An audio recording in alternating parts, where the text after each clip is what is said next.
தமிழ் மக்கள் அனைவருக்கும் என் அன்பான வணக்கம். இன்றைக்கி பாட்டி சமையலில் ஒரு சின்ன தகவல் உங்கள் கூட ஷேர் பண்ணிக்கணும். பாட்டி சமையல் வந்து நான் வில்லேஜ் பாட்டி சமையல்னு மாற்றிருக்கேன். அது மட்டும் இல்லாமல் என்னோடய லோகோ கூட மாற்றிருக்கேன். ஸோ இது வந்து ஃபாலோ பண்ணிக்கோங்க ப்ளீஸ்.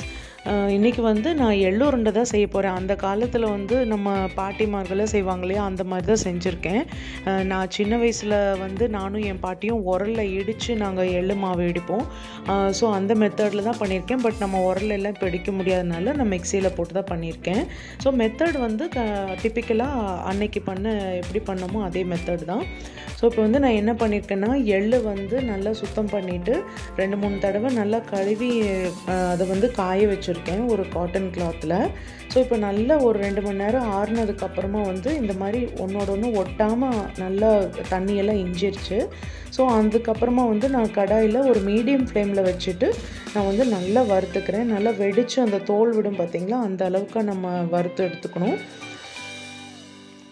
இப்போது இது வந்து நல்லா வறுத்து எடுத்துக்கலாம். ஏன்னா இப்போ வாங்கினதில் நான் இங்கே ஹைதராபாத்தில் வாங்கினது வந்து தோலே போகவே இல்லை. என்னதான் கையில் போட்டு தேய்ச்சாலும் போகவே இல்லை. அதனால வறுத்துட்டு அது நல்லா வெடிக்கும் இல்லையா, அதுக்கப்புறமா ஒரு வாட்டி புடைச்சி எடுத்துட்டு அதுக்கப்புறமா தான் நான் இது பண்ண போகிறேன். ஸோ இது கூடவே வந்துட்டு நான் ஒரு 2 டம்ளர் அளவுக்கு நான் பொட்டுக்கடலை எடுத்திருக்கேன். அதையும் வந்து நம்ம இது வறுக்கணும்னு அவசியம் இல்லை தான், இருந்தாலும் நம்ம 4 படம் வச்சு சாப்பிடுவோம், ஒரு வாரமாவது வச்சு சாப்பிடுவோம். அதனால கொஞ்சம் சூடு காமிச்சு நம்ம வந்து அந்த எள்ளு கூடயே வந்து இதை சேர்த்துக்க போகிறோம். ரொம்ப ரொம்ப நல்லது எள்ளு உருண்டை வந்து. இது கூட நம்ம நிலக்கடலை அந்த மாதிரி கூட சேர்த்துக்கலாம். குழந்தைங்களுக்கு வந்து ரொம்ப சத்தான உணவாக இருக்கும். இப்போது அடுத்ததாக வந்துட்டு நான் ஒரு அரை மூடி அளவுக்கு தேங்காய் வந்து சேர்த்துக்க போகிறேன். ரொம்ப நல்லாயிருக்கும். கண்டிப்பாக எங்கள் பாட்டி தேங்காய் இல்லாமல் செய்யவே மாட்டாங்க எள்ளு உருண்டை. ஸோ கொஞ்சமாக நெய் விட்டு அதை வந்து நம்ம வறுத்து எடுத்துக்கலாம். அந்த நிறம் மாறும் இல்லையா, அந்த அளவுக்கு வறுத்து எடுத்துக்க போகிறோம், அவ்வளோதான். இப்போது மிக்சியில் வந்து நான் போட்டு எடுத்துகிட்ருக்கேன்.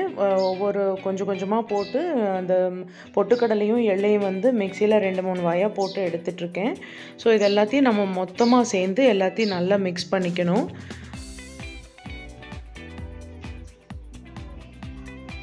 பாருங்கள், இந்த பிளேடு கிட்ட வந்து எதுவும் ஒட்டாமல் வந்திருக்கு. இப்போ இதே வெல்லம் வந்து நம்ம மிக்சிலே சேர்த்து போட்டோம் அப்படின்னா அந்த எள்ளில் வந்து கொஞ்சம் எண்ணெய் விடும் இல்லையா சூடாகும்போது. அப்போது அதனால் வந்து நான் என்ன பண்ணிட்டேன் அப்படின்னா, வெல்லத்தை வந்து தனியாக பாகு காய்ச்சிட்டேன். நான் 1/2 கிலோ எள்ளு எடுத்திருக்கேன். அதில் வந்து 350 கிராம் அளவுக்கு நான் வெல்லம் சேர்த்துருக்கேன். மண்டை வெல்லம் எடுத்திருக்கேன். இப்போ அது கூட இது ஆப்ஷனல் தான், ஏலக்காய் தூள். ஏன்னா எள்ளே வந்து ரொம்ப வாசனையாக தான் இருக்கும். இருந்தாலும் ஒரு 1/2 டீஸ்பூன் அளவுக்கு நான் ஏலக்காய் தூள் சேர்த்துருக்கேன். இப்போது வெல்லம் வந்து கரைஞ்சிட்ருக்கு. இந்த வெல்லம் கரைஞ்சதுக்கப்புறமா இந்த பதத்தில் இருந்தால் போதும். கம்பி பதமாக காய்ச்சணும்னு அவசியம் இல்லை. நுரக்கட்டி வரும் இல்லையா, நல்லா அந்த ஸ்டேஜில் ஆஃப் பண்ணிட்டா கரெக்டாக இருக்கும். அந்த சூட்டோடவே வந்துட்டு நம்ம இந்த எள்ளு மாவு பண்ணி வச்சுருக்கோம் இல்லையா, அதில் ஊற்றிட வேண்டியது தான். ரொம்ப ஈஸியாக எனக்கு நேற்று உருண்டை பிடிக்க வந்துச்சு. மண் தூசியெல்லாம் இருக்கிறதுனால இப்போ இது வந்து வடிகட்டிக்கலாம்.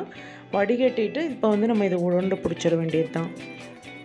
ரொம்ப சிம்பிளான மெத்தடில் வந்து நம்மளுக்கு எள்ளு உருண்டை வந்து தயாராகிடுச்சு. உங்களுக்கு இந்த மெத்தட் பிடிச்சிருந்ததுன்னா நீங்கள் ஃபாலோ பண்ணி பாருங்கள்.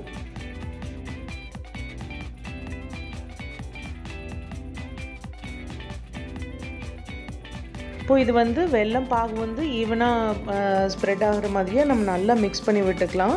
ஸோ அப்போ தான் வந்துட்டு ஸ்வீட் வந்து கரெக்டாக இருக்கும். ஸோ இதை நல்லா மிக்ஸ் பண்ணி விட்டுட்டு இப்போ நம்ம உருண்டை பிடிச்சிட வேண்டியது தான்.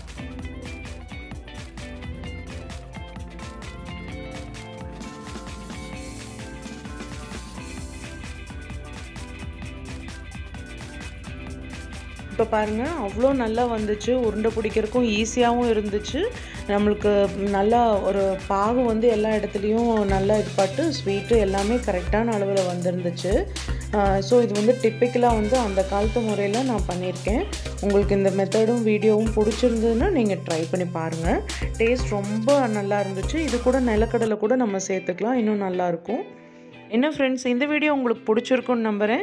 மறக்காமல் லைக் பண்ணி, ஷேர் பண்ணி, கமெண்ட் பண்ணி, சப்ஸ்கிரைப் பண்ணுங்கள். அப்போ தான் நான் போடுற எல்லா வீடியோஸும் உங்களுக்கு நோட்டிஃபிகேஷனாக வரும். மீண்டும் இதே மாதிரி ஒரு ஆரோக்கியமான சமையலோடு உங்களை வில்லேஜ் பாட்டி சமையல் சந்திக்கிறேன்.